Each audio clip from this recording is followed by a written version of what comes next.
People always ask me questions. I think because I'm the Imam, they believe that I have all the answers. Oftentimes, they forget that I have many questions myself.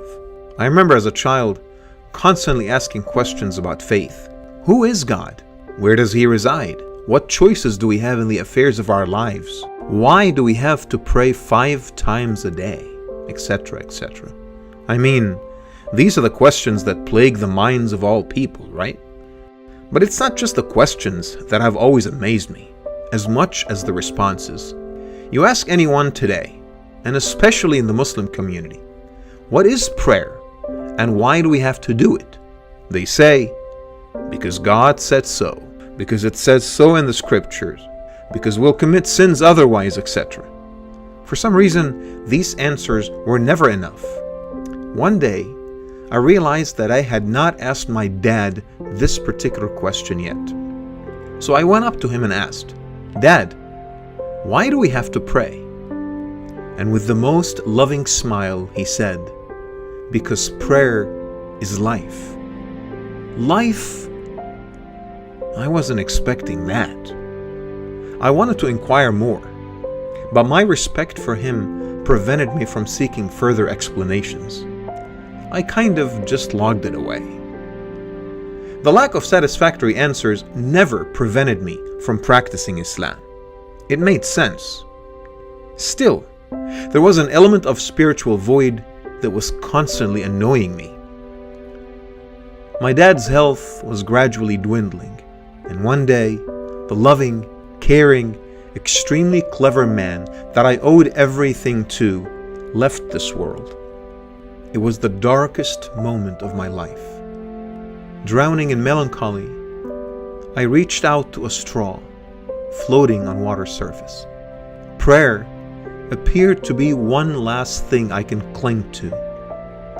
And without hesitation, I prayed. And while I prayed, tears fell silently on my cheeks, washing away my dark thoughts. And gradually the tightness of my chest was fading. And boy, was that the most soothing experience I ever had in my entire life. For a few minutes, for the first time ever, prayer wasn't about form or shape, direction or structure.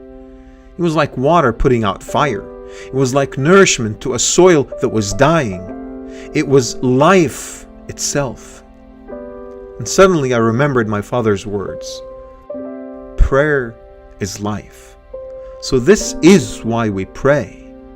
Because it brings endless beauty to our hearts that could help us cope and manage. To be reminded of our most beloved friend and ally in this universe. On that day, which also happened to be the day my dad passed away, I was blessed with clarity of vision like I have never experienced before. After that, everything changed. My quest as a Muslim was to search for that balance between beauty and function in everything God has brought to this world. So today, if you ask me, why do you pray? I say, because prayer is the crowbar I use to pry open locked doors. Because prayer is the brush I use to paint beauty around me. Because prayer is how I communicate with my Lord and my beloved. Prayer is life. And I realized, if I lived all those years missing out on the true blessings of prayer, how much more beauty am I missing out on? We're at crossroads now. There's no doubt that the global Muslim community has lost much of its luster over the last few centuries. But as the poet said, much has been lost, but much abides. We're here to pick up pieces of our lost civilization and to contribute to our current societies. But we have to be sure that what we're contributing is symbolic of our heritage. Our God is beautiful and loves beauty. That's what we're offering here. Something of beauty to bring light back to hearts darkened by a harsh world. This is the legacy I plan to hand over to my children and them, their children after them.